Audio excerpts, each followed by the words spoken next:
जय माता दी everyone, welcome back to my channel Shweta Rajput versatile.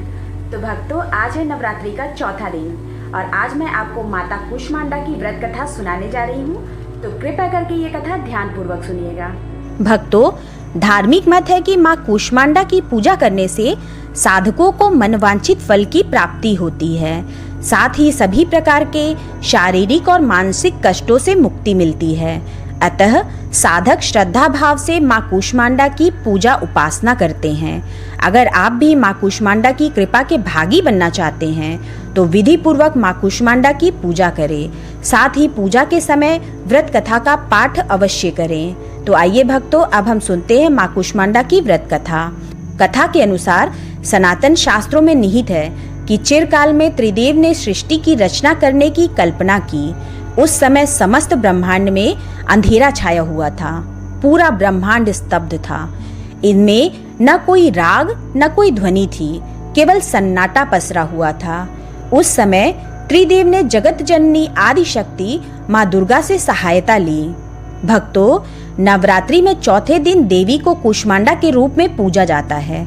अपनी मंद हल्की हंसी के द्वारा अंड यानी ब्रह्मांड को उत्पन्न करने के कारण इस देवी को कूष्मांडा नाम से अभिहित किया गया है। जब सृष्टि नहीं थी, चारों तरफ अंधकार ही अंधकार था, तब इसी देवी ने अपने इष्ट हास्य से ब्रह्मांड की रचना की थी। इसीलिए इसे सृष्टि की आदि स्वरूपा या आदि शक्ति कहा गया है। इस देवी की 8 भुजाएं हैं, इसलिए अष्टभुजा कहलाई। इनके 7 हाथों में क्रमशः कमंडल, धनुष बाण, कमल पुष्प, अमृत पूर्ण कलश, चक्र तथा गदा है। 8वें हाथों में सभी सिद्धियों और निधियों को देने वाली जप माला है। इस देवी का वाहन सिंह है और इन्हें कुम्हड़े की बलि प्रिय है। संस्कृत में कुम्हड़े को कूष्मांड कहते हैं, इसलिए इस देवी को कूष्मांडा कहते हैं। इस देवी का वास सूर्यमंडल के भीतर लोक में है। सूर्यलोक में रहने की शक्ति क्षमता केवल इन्हीं में है, इसीलिए इनके शरीर की कांति और प्रभा सूर्य की भांति ही दैदीप्यमान है। इनके ही तेज से दशों दिशाएं अलौकित हैं। ब्रह्मांड की सभी वस्तुओं और प्राणियों में इन्हीं का तेज व्याप्त है। अचंचल और पवित्र मन से नवरात्रि के चौथे दिन इस देवी की पूजा आराधना करना चाहिए।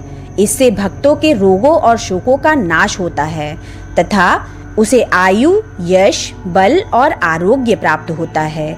ये देवी अत्यल्प सेवा और भक्ति से ही प्रसन्न होकर आशीर्वाद देती हैं। सच्चे मन से पूजा करने वाले को सुगमता से परम पद प्राप्त होता है। विधि विधान से पूजा करने पर भक्तों को कम समय में ही कृपा का सूक्ष्म भाव अनुभव होने लगता है। ये देवी आदि व्याधियों से मुक्त करती हैं और उसे सुख, समृद्धि और उन्नति प्रदान करती हैं। अंततः इस देवी की उपासना में भक्तों को सदैव तत्पर रहना चाहिए। भक्तों, माँ कूष्मांडा की स्तुति मंत्र है, या देवी सर्वभूतेषु माँ कूष्मांडा रूपेण संस्थिता, नमस्तस्यै नमस्तस्यै नमस्तस्यै नमो नमः। भक्तों, माँ कूष्मांडा का प्रार्थना मंत्र है, सुरा संपूर्ण कलशम रुधिरा प्लुतमेव च दधाना हस्त पद्माभ्याम कूष्मांडा शुभ दास्तु मे। माँ कूष्मांडा का बीज मंत्र है, ऐं ह्रीं देव्यै नमः। तो भक्तों, ये थी माँ कूष्मांडा की व्रत कथा। अगर मेरे द्वारा कथा सुनाई गई आपको पसंद आई होगी तो मेरे चैनल को सब्सक्राइब कर लें और बेल आइकन प्रेस करना बिल्कुल ना भूलें, जिससे मेरे आगे आने वाले लेटेस्ट वीडियो की नोटिफिकेशन आपको तत्काल मिल सके। मेरे वीडियो को लाइक एंड कमेंट्स भी करें। मेरे वीडियो को अपने फेसबुक, व्हाट्सएप, इंस्टाग्राम पर शेयर करना बिल्कुल ना भूलें। तो भक्तों, यही मैं अपना वीडियो समाप्त करती हूँ। मिलते हैं नेक्स्ट वीडियो में, तब तक के लिए जय माता दी।